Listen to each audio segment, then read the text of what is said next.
days a week. All right, guys, we are here with the Fab Four.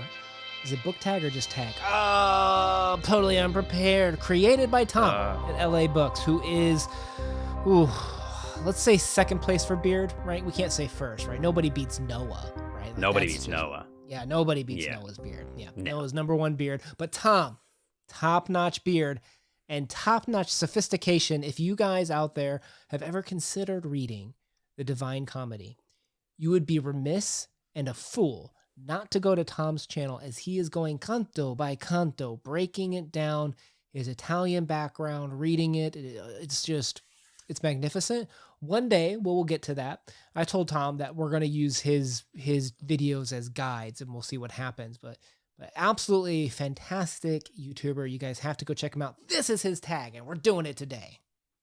We're the Fab 2. The Fab 2 doing the Fab 4 tag. I want to hold your hand. No, that is not number one. Number one is I just fell out of bed, found out what key I had dreamed in, and I played it. Paul McCartney, About Yesterday. A book that you dreamed about or that inspired one of your dreams. I'm going to use my cheat card on the very first one here.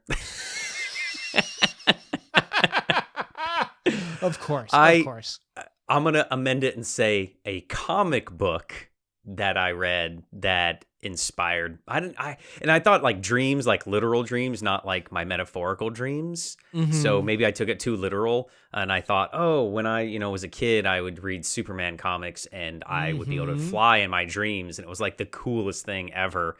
But do you consider comic books or graphic novels, are those not books? You know what I mean? Like there's that great debate of like audiobooks, like, are those real books? Are those reading, right? Like there's that pseudo debate, if you will. Are graphic novels and comics not books of some sort? I believe they are. Again, if one of my students is reading a comic book or a graphic novel, good on them. They're feeding their brain. I don't think that it is something that has to be like shunned, in my personal opinion. But I don't know. Some people get a little bit, about it, and I just think that was kind of a cop-out. But I do remember reading the Vampire Earth series by E.E. Knight a long time ago, back in my early 20s, and when vampires were all the thing, and I didn't want to read like Twilight and stuff, so I read those ones, and I remember having like vampire dreams. Again, I took this literal, so I don't know if this was supposed to be a book that inspired you to like be a teacher or pursue your dreams of being an actor or a singer or something. That's probably what it was, and I'm like, I don't know. I'm an idiot. I remember the first time you told me that story, because I was like, "What night?" And you're like, "E," and I'm like, "E." And you're like, "E," and I'm like, "E." I think of a dolphin when I hear that author name. I don't know what you want to talk about. Someone being wrong in the head. That's got to be me thinking dolphin sounds when you describe that author every time. Do you know Snowflake? Do you know him? Do you talk to him? Does he call you late at night? How did you take this one? I don't have dreams. Did you think it meant? I took it as like dreams, like at night, and I don't ever dream anymore. I'm kind of sad like that. I gave up on my dreams a long time ago. You know how it is. Well, I went a dark place, audience. Okay. Leave heart emojis for Una down below, please, in the comments. Tell him you love him. Literature. I don't have time for dreams. All right, number 2, Lucy in the Sky with Diamonds. John Lennon, a book that talks about drugs or that was written under the influence of drugs. I got a great one for this one, and he always has to be mentioned every single time. Can we do it? Can we do it at the same time? I want to know if we did pick the same one. On the count of 3, let's say the author's name. You ready? One. Author's name? Okay. On the count of 3. 1, 2, 3. Stephen King. Yes!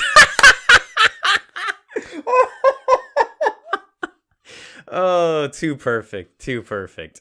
Okay, now what book did you pick? All right, on the count of 3, you ready? 1, 2, 3. 3. Drawing Tommy Knockers. We're off. We're not in sync tonight. We crossed the streams. Stay Puff Marshmallow Man. No, I picked the Tommy Knockers because he's gone on record in interviews saying that it's like one of his worst books. He hates it, and he attributes that to not only is the book all about being an alcoholic, but being, abusing substances. And he actually hates that book. And he says it was because he was abusing substances at the time. So there's a lot of books like you can use that for Stephen King too at that. Like I think Cujo is the one he claims he doesn't even remember writing. Wow. I would have, so I said the drawing of 3 because I thought it was very meta too, because he even talks about addiction with Eddie and, makes several references to the multiple personalities of being sober versus being on drugs. I don't know. I thought it was a good one. All right. Number 3, we thought we'd be really big in Liverpool, Ringo Starr. A book about someone who had far more success than what they expected, or a book that was much more successful than what the author had expected. I'm going to go a cop-out one here, but I truly believe there's wait. no Are you way. cheating? Are you cheating? You're cheating again. No. No, I'm not cheating. I have a legit answer. I'm just going with a very easy answer. There's no way that J.K. Rowling could have anticipated that Harry Potter would become like the most sold book next to the Bible and make her a billionaire, have 7 successful movies, have a theme park. There's no way she could have imagined that her little Harry Potter and the Sorcerer's Stone could have turned into what it is today. I mean, and wands and people dress up and cosplay and the whole theme park and all of it. There's no way that she could have known that. I mean, maybe no author knows the grandeur of their success until it happens, but Harry Potter is a cultural phenomenon, something to the tune of like Star Wars. I put every self-deprecating artist that ever existed because every artist hates their work after they're done. True. Yeah. If you want to pick one specific, if you want to put one specific, you could put Clarice Lispector, because in her biography, Ben Moser talks about how she despised every work after she completed it, more or less. Generalization. It's a good one. That's a good one. All right, Sitting on a Cornflake, Waiting for the Van to Come, John Lennon, a surreal book or a book with some surreal elements that you enjoyed. You're okay, because a book could have some surreal elements but not be classified surreal. I was going to say, doesn't every surreal book have elements of surreal, but it's the other way around. All right, what's your selection? This has got to be the most surreal book I've ever read, and I did enjoy it, and it blew my mind, was Kafka on the Shore. I knew you were going to put that. I know you were going to put that. Yeah. I saw Jack, our buddy Jack, did that one, the one we did the buddy read with, and he's like, I can't select that one because I didn't like it. And what's interesting about that is this goes back to our discussion about are you a peak or valley rater? Because there's some parts of that book that can be very cringe, right? Yes. The way he treats some women, the way he writes the sexual scenes. And I can see where Jack was excited, like in our discussions, and I can see where he is on those scenes. And you can see how the valleys are bringing him down as a rater. You know what I mean? Like are you a peak or valley rater where your valley is where you rate it versus your peak? You could see how he kind of brought it down. I knew you were going to say that one, even though there are some moments in that book. Oh, yeah. No, I 100% know that there were some major valleys in there, but I'm such a peak reader, and I know that about myself, and that's one of the big things that I've learned about myself from this channel and discussing books and literature is that I do go a little bit overboard on jumping on and loving something because of the highlights of a book, and many things in my life, not just literature and books and short stories. But I think the good outweighs the bad in that one, in that case. And it is very surreal, and I did enjoy enough of it to where it was something that hurt my brain a little bit, but I enjoyed that hurt. You heard it here, Jack. Come fight crypto at the CodeX Cantina. No, don't fight. Initiated. No, I'm just kidding. Fighting. Teachers don't fight. No fighting. Teachers don't fight. They passive aggressively pass notes to each other. Okay. Anyways, The White Album. A book you loved that A, has a minimalist cover, or B, is written with minimalist style. I went with minimalist cover. What did you go with? Oh, I had to select them. I put every man's library book ever because all their covers are the exact same, just a different color. It's literally just Encyclopedia Britannica. Yeah, well, you start talking. I'm gonna grab a book. Okay. Well, with this one, I went with minimalist cover and the original 1984. The book basically just has 1984, and that's it on the cover. It's on there twice, but it's very, very simple, and you have no idea that just those 4 numbers is going to be one of the greatest books ever written. You don't expect Orwell is going to have something so deep and philosophical and culturally relevant even to this very day with just 1984. Like, it could be about anything.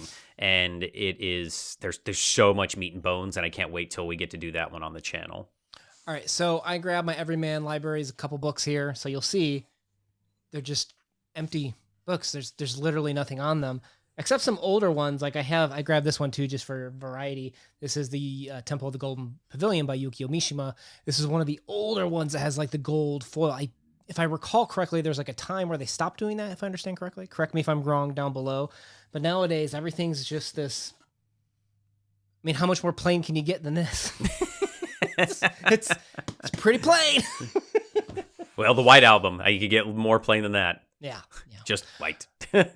All right, little darling, it's been a long, cold, lonely winter. Here comes the sun, George Harrison. A book of poetry that you found uplifting. Are we using our lifeline to skip this one? Yeah, we probably have to. You know, I thought about it, and I've been pondering this of the only time I read really poetry is a few times when you have forced me and when teachers forced me in school.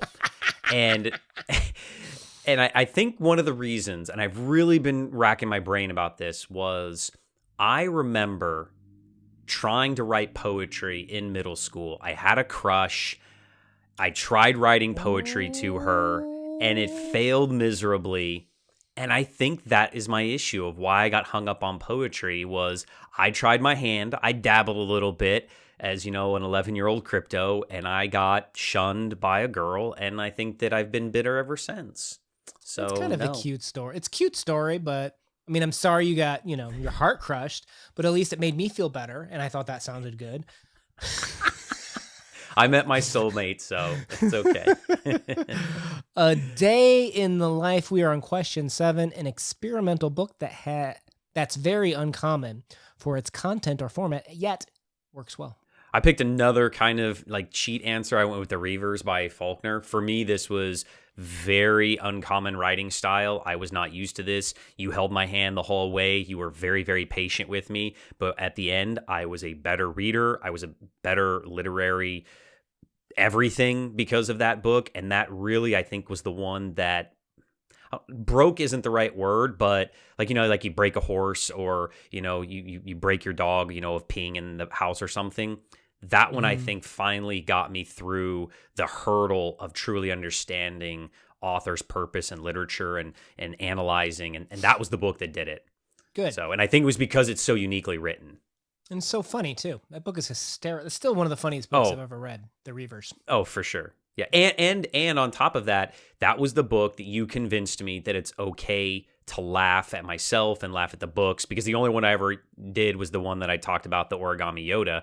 And that book really opened up, and I feel like I gave myself permission to laugh at stories and books now. Good. And that's the most important part. I've experienced a lot of buddy reads over time, and something I've noticed is some people have I don't know what I look like on this podcast on BookTube. Like, I know who I am as a person. My wife knows who I am, but I know what people think I am is not really who I am. Like, there's always whenever I do a buddy read, there's always this apology where people think I'm worried about how close someone reads. Literature is about exploring yourself. And I think people, just like you said, need to be given permission that there's not a test. There's not an answer key out there. It's actually, when I see like most interactions are fine. I don't mean to make this sound like I'm targeting someone, but you will have some people, some might be students, some might be teachers. I won't say who, but they'll be like, you missed this point. Well, but that doesn't mean I was going for that point, right? I'll use an example. Pei was used in one of his videos. He talks about going to the refrigerator where you're looking for something specific. Let's say you're looking for milk.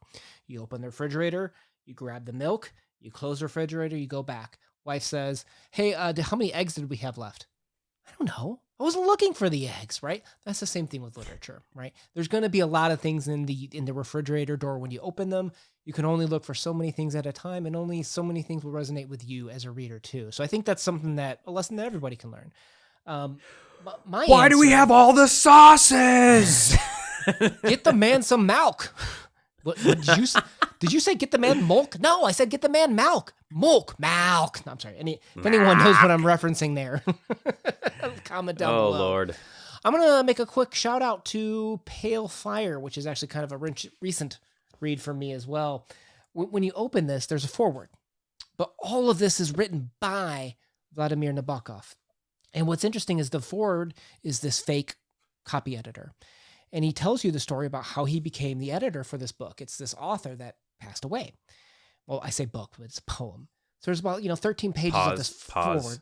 I'm not recording audio. This whole time? I don't think. This whole time? Yeah. Oh, it's recording. Okay. Thank God. Oh, okay. Whew. Yeah, I interrupted you. I'm so sorry. No, you're good. You're good. So there's 12, 13 pages of Nabokov writing as this fake editor that's come to become the editor for this famous author's poem, right?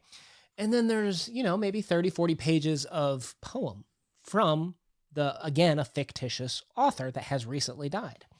And then you get to like 200 pages of commentary from the editor who's explaining the poem to you. And it's all stuff that just doesn't line up. A very unreliable situation where from page 1, there's like, hey, that doesn't line up. Like, what do you mean? Like that math doesn't work. So the whole time you're almost kind of playing detective of like, what's going on here? Like, what's this editor's interest in this writer? Why did this writer give, the sole rights to edit this work to this editor? So it's a very interesting combination of a fake forward, a fake poem, a fake analysis, and a fake index. Fake book. You're fake everything. like how much more interesting of like a crazy structure can you set up for a book? That is really interesting to me. I like it. I'm excited to see your videos on it. All right, number 8, over half of Americans who are 45 or older. Are you 45 yet? You're getting close, right? You're close. You're not there yet, but you're getting close. Not there yet. You're real close, man. All right. 45 or older attribute the Beatles split to Yoko Ono. A book about a woman, or if you can't think of one, a man who is unjustly blamed or accused of something. So what do you got for this one? What do you got?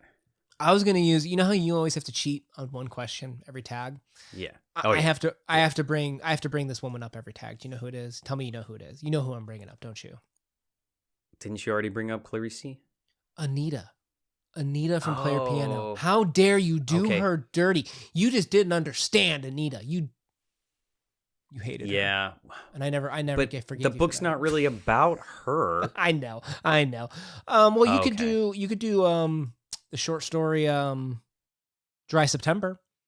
All right, moving on. Well, you could technically probably say any romance novel ever where two people bicker. All right, number 9, limitless, undying love, where shines around me like a million suns and calls me on and on across the universe, John Lennon. A book that opened your mind and made you think of the universe in a new way, either physically or spiritually. Slaughterhouse-Five, Kurt Vonnegut. Done. What did it make you think about? What did you make you think of differently? Everything. Life, death, time, religion. What is the point of it all? Is there a point? Do you need a point? What if you don't have a point? Is there a point? Yeah. Is it possible to come to a point? The little absurdism in there too. I put my 3rd grade science book. I'm guessing that probably wasn't a good answer. I don't know. Your 3rd grade science book? Yeah, man. Don't you remember learning about science for the first time? You're like, whoa, outer space. That's cool.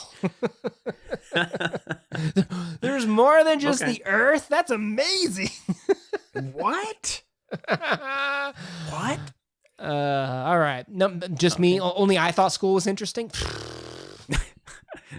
No, everybody's watching this is a nerd. They love us. They love school. You're a teacher. You're supposed to be supportive of like, yeah, dude, get excited about school. I've been in school since I've been 5, on one side of the aisle or the other. I never left. True. That's true. The eternal educator. All right, number 10, Mother Mary comes to me, speaking words of wisdom. Let it be. Paul McCartney. A book that you found very powerful and moving despite its apparent simplicity. The Giving Tree. You always go to that one. When I'm are we a doing? creature of When are habit. we What doing can I that one say? on this channel? Because you love that one. Okay. The places we will go. The places you will go, or something. What is it? By Dr. Seuss. All right, I did Snow Country by Yasunari Kawabata or Kawabata Yasunari, depending on how you want to do it. I think that was one where the title, the covers, there's almost nothing there, and then even inside, there's almost nothing there. Oh, that was harsh. That was harsh. It's not meant to be Emotional a slam. damage. It's kind of like when we get on here and we're like, "What was this book about?" It's about nothing. Like what was that book that we did? The Clarice Lispector's Aquaviva. Nothing happens. Oh. There's nothing in that book. It's beautiful. I love it. I would definitely recommend it. I'm going to read it again. There's nothing in it. It's just weird. True. That would have been a good answer too. Yeah, Aquaviva. All right, so let's tag some people. We don't always tag, but let's tag. I have two ladies I have in mind. I have Jen from Remembered Reads, who is one of the first people to have ever commented on our channel. I think she's one of the first people to comment on our BookTube newbie tag, and she's always got really good books, and she's really smart. She'll sometimes show up in comments, and her comment is sometimes better than the person's video itself. Very, very smart lady. And then we will also go with another intelligent person, Greener Side of Sam, who's also incredibly intelligent. She just recently did the Philosophy of Reading tag, where she impersonated another booktuber. It was amazing, and you guys have to go check it out. So I will tag those two ladies to consider doing this tag. If not, have a great day.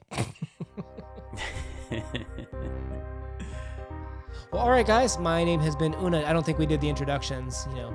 Doing things out of order here. It's kind of what we do. Appreciate you spending some time today. Hit that subscribe button. Una out. I'm Crypto. Peace.